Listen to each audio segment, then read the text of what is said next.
আবারও চুরিকাণ্ড সংঘটিত হয় কৈলাসহর পৌর পরিষদের অধীনে বিদ্যানগর 17 নম্বর ওয়ার্ড এলাকার একটি বাড়িতে। জানা যায় অসীম শর্মা নামে এক ব্যক্তি ওই এলাকার একটি বাড়িতে বেশ কয়েক বছর ধরে ওনার পরিবার নিয়ে ভাড়া থাকেন। অসীম বাবু গতকাল শুক্রবার তার পরিবারের লোকেদের নিয়ে আগরতলায় চলে যান ঘর তালাবন্ধি করে। সে একাকিত্বের সুযোগ নিয়ে চোরের দল গতকাল রাতে ওনার ঘরের দুটি তালা ভেঙে ঘরের ভেতর প্রবেশ করে চোরেরা এবং আলমারি ভেঙে নগদ অর্থ সহ স্বর্ণালংকার হাতে নেয়।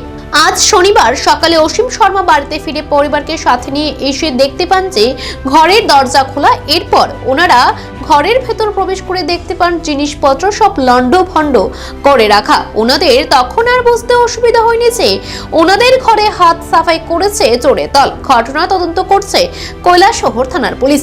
তবে শহরের মধ্যে ঘন ঘন চুরিকাণ্ড নিয়ে আতঙ্কে দিন কাটাতে হচ্ছে স্থানীয়দের। পুলিশ প্রশাসনের ভূমিকা নিয়েও শহরবাসী প্রশ্ন তুলতে শুরু করেছে। কি হয়েছে আপনার বাড়িতে? গতকালকে রাত্রে বিকালবেলা আমি 4:30টার সময় আমি আগরতলা গেছিলাম।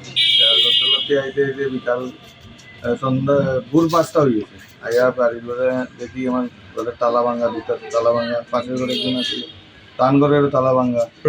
ঘরে ঢুকিয়া দেখি যে আমার ঘরের সব কাপড় টাপড়, ঘরের মধ্যে যাবতীয় জিনিস, উলট পালট, তারপরে ঘরে কিছু সোনার জিনিস ছিল প্রায় বাজার মূল্য লাখ-খানেক টাকা হইব, আর ঘরে 5-7 হাজার টাকা আছে। সবকিছু নিছে? সব নিচ্ছে। আগে কোনো নিছে না এরকম? না, এরকম তো কোনোদিন হয়েছে না। এটা কোন জায়গা? এটা বিদ্যানগর এয়ারপোর্ট ফিল্ড রোড। এটা কি আপনার বাড়ি না? না, আমি ভাড়া থাকি। ভাড়া থাকি। আপনার নাম? আমার নাম অসীম শর্মা। থানাতে জানাইছিলেন? থানাতে জানাইছি, ওরা আইছিল ইনভেস্টিগেশন করে গেছে। কি কইছে তারা? বলছে আমরা কাছে তো কোনো ক্লু নাই, আরও তো কৈলাসহরে প্রতিনিয়ত চুরি হইতেছে। কি কইবেন আপনার শহরবাসী ঘন ঘন প্রতিনিয়ত চুরি হইতেছে?